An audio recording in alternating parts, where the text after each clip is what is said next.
بسم اللہ الرحمن الرحیم قال رسول اللہ صلی اللہ علیہ وآلہ وسلم انا مدینۃ العلم وعلی بابها فمن اراد العلم فلیاتها من بابها۔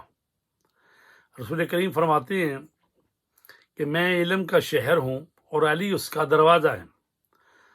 جو بھی علم حاصل کرنا چاہتا ہے، علم حاصل کرنے کا ارادہ رکھتا ہے، تو اسے چاہیے کہ دروازے سے آئے۔ تو مولا علی علیہ السلام جو ہیں رسول پاک کے علم کے وارث ہیں۔ ظاہری علوم ہوں یا باطنی علوم ہوں، قرآنی علوم ہوں یا دوسرے علوم ہوں، ہر علم جو رسول پاک سے اس کائنات کو ملا ہے تو رسول پاک کے ذریعے سے پھر جو ہے مولا کائنات کے ذریعے سے، اس لیے کہ مولا کائنات علی علیہ السلام جو ہیں رسول پاک نے فرمایا کہ میرے میں شہر علم ہوں اور علی اس کا دروازہ ہے۔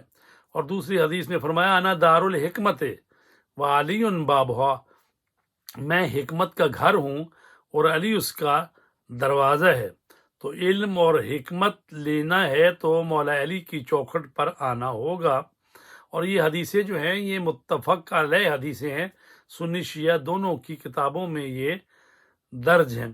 تو قرآن مجید کے مطابق کما ارسلنا فیکم رسولا منکم یتلو علیکم آیاتنا ویزکیکم ویعلمکم الکتاب والحکمہ۔ یہ سورہ بقرہ کی آیت نمبر 151 ہے۔ ہم نے تمہاری طرف اس نبی کو بھیجا جو کتاب خدا کی تلاوت کرتا ہے اور تزکیہ نفس کرتا ہے، علم اور حکمت کی تعلیم دیتا ہے۔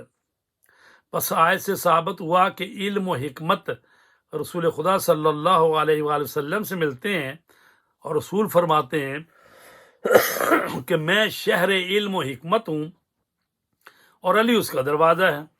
پس جس نے رسول پاک کا علم اور حکمت اور قرآن کی تعلیم لینی ہے وہ دروازے سے آئے، یعنی واسطہ فیض علی ابن ابی طالب علیہ السلام ہے۔